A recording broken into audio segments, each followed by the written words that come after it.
If you guys have never seen the movie A River Runs Through It, directed by Robert Redford, I highly recommend that you do so. The subject of this video is dry fly construction. I've got 4 flies here that I tied last night in a production run. That's what I call it anyway. I've been tying for 40 years, 40 years, so this is something I know something about. Okay, when you're trying to match the hatch, what you want to do is concentrate on the shape of your fly, you know, like how fat the body is, how thin the body is, how large the fly is, if you will, and like that. The shape and size of the fly is way more important than the coloring, and that's a fact. Now take a look at this guy right here.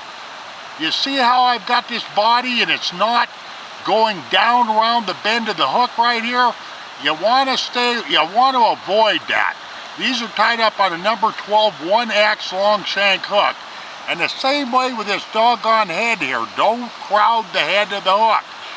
It makes getting your leader in there a lot easier when you get on stream, because there's nothing worse than trying to fight with a fly that you can't get a leader through.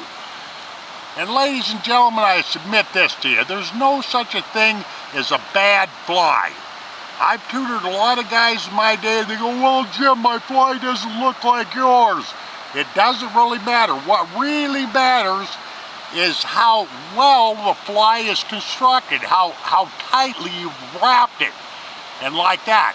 These are caddis flies, if you will. It's my own little innovation. That's another thing about hand-tied flies. You get to make your own little bugs, and I do it all the time. I don't even own any pattern books anymore. This is a special caddis that I tie up. I happen to know if the hatches have been burning off in here. But like I say, I can't reiterate this enough. And if you don't believe me about the strength of a fly, just go down to Wally World or whatever have you and buy 3 of those flies for $1.79. They'll fall apart within 4 casts. And that's one of the reasons, a couple good reasons to tie your own dry flies, is to match the hatches in your area and to make your flies as strong as you possibly can. I've got a pattern just about like these ones I got tied right here, tied on my fly rod right now, that I've caught at least 20 fish on, same fly. And that's what you're after. You're wanting to match the hatches, so to speak, and you want a strong fly. And I can't emphasize enough the fact, as a fly tyer, if you get into this, you get to invent your own bugs.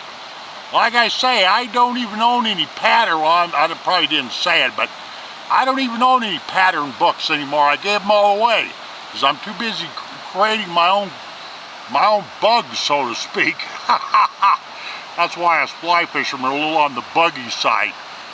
But this is my own little caddis innovation, if you will, because I know up in this particular fishery that I'm at, I know precisely what's going on up here, and I know here within about another half an hour or so, once the sun gets in this canyon here, the hatches will start burning off and whatnot have you. But the coloring of a fly it's important. The coloring is very important, but the shape of the fly, the proportions of this fly, and whatnot have you, and the size of the fly, the size of the hook that you're using to tie on, those 2 factors are a lot more important than the coloring. So many people get hung up on all that kind of stuff. I can't believe it, you know. I've given a lot of fly tying lessons in my day, and I've heard about every excuse under the sun. I just tell these guys, get to tying. It doesn't really matter, because I've had some trout hit some pretty strange concoctions I'd come up with. Stuff I wouldn't bite on, that's for doggone sure. But anyway, I just kind of thought I would, before I got to fishing today, I'd give you a little tutorial on this. But you know, keep your proportions right, keep your sizes right when you're trying to match these hatches. Use the best materials that you can afford, and tie your fly strong. Simple as that, so they won't fall apart on you, because that gets very frustrating. Okay, well, I hope this helped out. I better stop burning daylight and get off to fishing. Have a nice day, and thanks for the movie clip review.